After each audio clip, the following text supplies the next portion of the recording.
दिनेश जी, आप मेरी आवाज आ रही है आप तो आप तक? मैंने कहा जी एक सर, तो जी सर सर, आप जो बोले है बोले। आप बड़े मजे ले लेके कुछ आज खा रहे हैं, और यहाँ हम्म। हम थोड़े भूखे पेट है तो हमको और भूख लग गई अभी।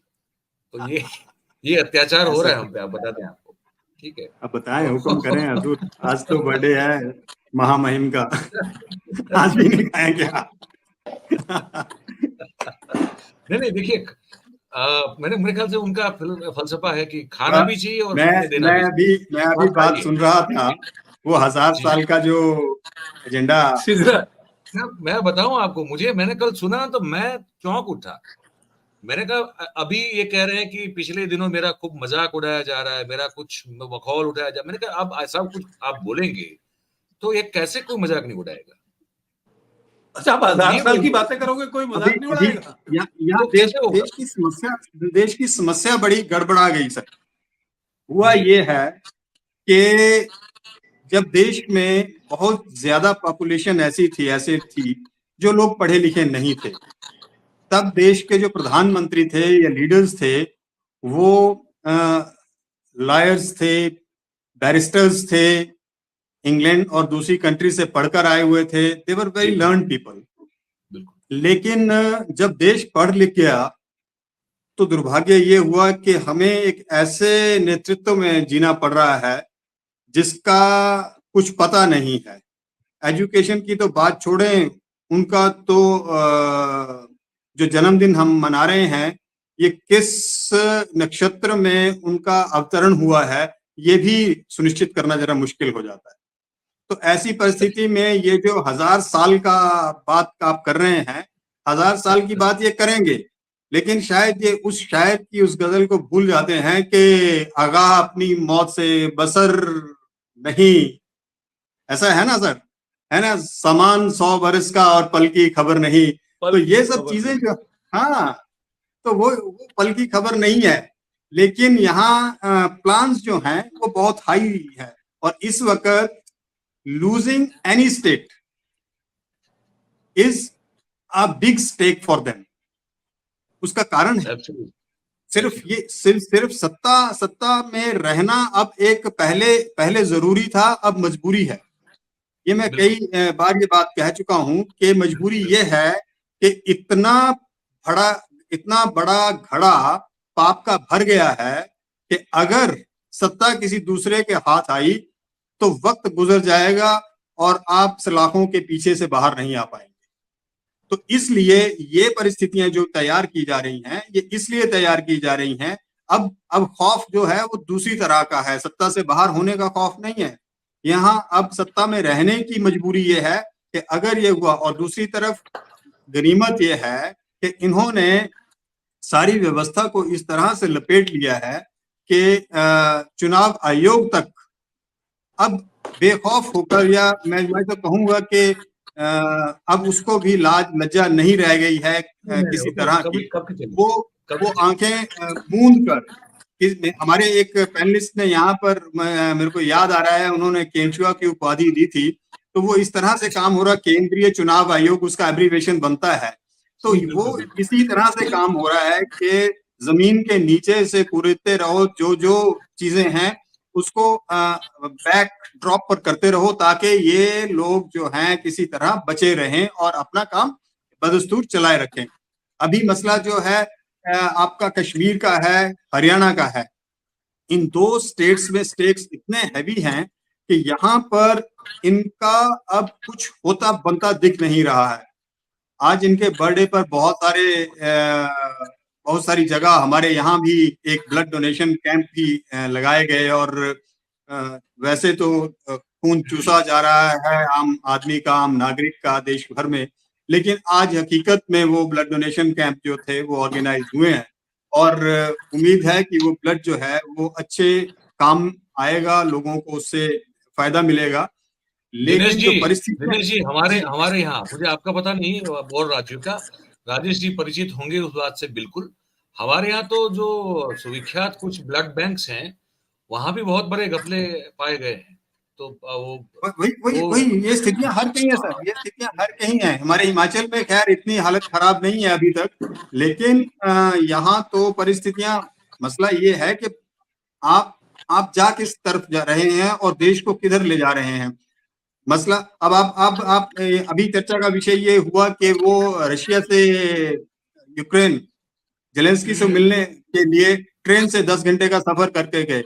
आप एक चीज हमेशा याद रखें कि हमारे प्रधानमंत्री घूमने के बहुत शौकीन हैं और उनको वो जो घूमने का शौक था वो उस ट्रेन में भी वो शौक अपना पूरा करना चाहते थे उन्होंने, इसलिए वो वहां से वहां गए। वो जो काम था उसमें ये था वो जो कि वो मेरी जानकारी जो मुझे मिली थी, मैंने उस पर एक वीडियो भी बनाया था जो अच्छा रिसीव्ड हुआ था। उसमें मामला ये था कि नाटो वालों को भी मतलब अब ये तो गए थे पुतिन के कहने पर, या तो पुतिन का संदेश लेके गए थे, सीधी सी बात है। वहां पहले पुतिन से मिले, पुतिन के बाद फिर वो इस यात्रा पे निकले। तो जानकारी जो आ रही थी वो ये आ रही थी दिनेश जी कि उनको वो 10 घंटे के सफर इसलिए करना था क्योंकि नाटो का भी एक बताया जा रहा है, ये वहां के हमारे सूत्र वो कह रहे थे, उनका एक डेलीगेशन भी उनसे मिलने वाला था साथ में। जी जी जी जी जी ये था तो वार्तालाप के लिए एक समय चाहिए था, तो समय नहीं, के वो चलते वार्तालाप का समय वो समय तो मिलना ही था सर। वो आप पुतिन के पास ले लेते, नाटो वहां वो डेलीगेशन मिल लेता या आगे जेलेंस्की के वहां मिल लेता, वो मसला नहीं था। लेकिन ये जो हवाखोरी आप की आदत अरे सर आप प्लीज आप समझिए ना, ये फिर ये जो रोमांचक थ्रिल जो वाली बात हम कर रहे हैं, जो दिल मतलब वो दिल धड़काने वाली जो साहसिक जो होती है ना, जैसे जासूसी नवल कथाओं में घटनाएं, ऐसी कुछ घटना भी तो होनी चाहिए कि ट्रेन में नहीं जा रहे हैं, किसी को नहीं पता किसको मिल रहे हैं, फिर उसमें किवंदतियां बनती है कि कुछ ट्रेन में ये हुआ होगा।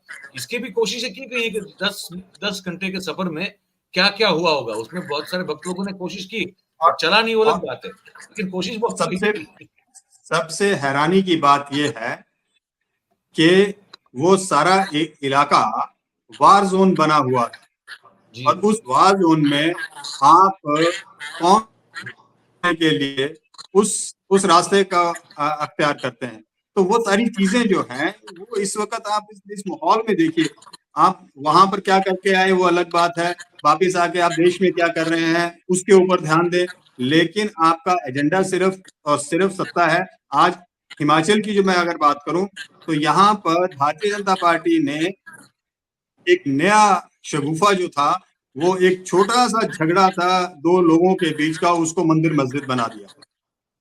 तो वहां यहाँ आजकल हिमाचल जो है वो उबला हुआ है और यहाँ किसी भी कोने में कभी भी कोई भी रैली ऑर्गेनाइज हो जा रही है और मकसद ये है कि उसका मार्च जो है वो या तो डिस्ट्रिक्ट एडमिनिस्ट्रेशन के ऑफिस की तरफ है या फिर वो मार्च जो है वो मॉस्क की तरफ है।